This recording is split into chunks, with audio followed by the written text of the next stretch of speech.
अगली और महत्वपूर्ण खबर की, प्रधानमंत्री मोदी की अध्यक्षता वाली 3 सदस्यीय टीम ने नए चुनाव आयुक्तों की नियुक्ति कर दी है। आयोग अब जल्द ही जो बैठक होगी उसके बाद आपको बताएं कि जो चुनाव की तारीख है उसका भी ऐलान किया जाएगा। वहीं चुनाव आयुक्त की नियुक्ति को लेकर के विपक्ष ने राजनीति भी अब शुरू कर दी है। विपक्ष का ये कहना है उसके मुताबिक कि जो सिलेक्शन कमेटी है उसमें 2 लोग सत्ता पक्ष के लोग हैं। ऐसे में चुनाव की निष्पक्षता को लेकर के विपक्ष अभी से परेशान है।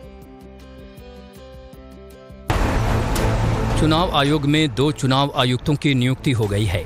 इसके लिए प्रधानमंत्री की अध्यक्षता में हुई 3 सदस्यीय कमेटी की बैठक में 2 नए चुनाव आयुक्तों की नियुक्ति पर मुहर लगाई गई। 3 सदस्यीय कमेटी में पीएम, गृह मंत्री और नेता विपक्ष शामिल थे। जिन 2 चुनाव आयुक्तों की नियुक्ति की गई है उनके नाम ज्ञानेश कुमार और दूसरे सुखबीर संधू हैं।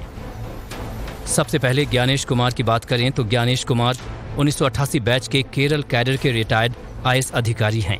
इसी साल 31 जनवरी को सहकारिता सचिव के पद से रिटायर हुए हैं। सहकारिता मंत्रालय के गठन से लेकर उनकी कार्यप्रणाली तक में ज्ञानेश कुमार की अहम भूमिका थी। उससे पहले ज्ञानेश कुमार संसदीय कार्य सचिव के पद पर थे। आर्टिकल 370 हटाने के दौरान गृह मंत्रालय में एडिशनल सेक्रेटरी भी थे। सहारा रिफंड पोर्टल के समय से लॉन्च होने में भी ज्ञानेश कुमार की अहम भूमिका थी।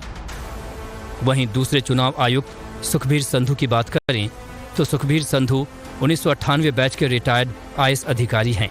2021 में उत्तराखंड के मुख्य सचिव के पद पर थे। एनएचएआई के चेयरमैन और एचआरडी मंत्रालय में भी काम किया है। लुधियाना नगर निगम का आयुक्त रहने के दौरान राष्ट्रपति पदक भी मिला था। सुखबीर संधू ने अर्बन रिफॉर्म्स पर रिसर्च पेपर भी लिखे हैं।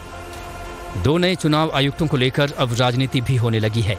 टीम सिलेक्शन कमेटी में शामिल नेता विपक्ष अधीर रंजन चौधरी की माने तो नियुक्ति के लिए बनी कमेटी में बहुमत सरकार के पक्ष में है, तो ऐसे में फैसला सरकार का ही चला। इस कमेटी में बहुमत सरकार के पक्ष में है, तो इसलिए मैं कहीं या ना कहें सरकार जो चाहेगी वही होगी। सरकार की मंशा मुताबिक ये इलेक्शन कमिश्नर उसका चयन होगी। 2 नए चुनाव आयुक्तों की नियुक्ति के बाद अब चुनाव आयोग की टीम पूरी हो चुकी है, जिसमें मुख्य चुनाव आयुक्त के साथ 2 चुनाव आयुक्त हो गए हैं।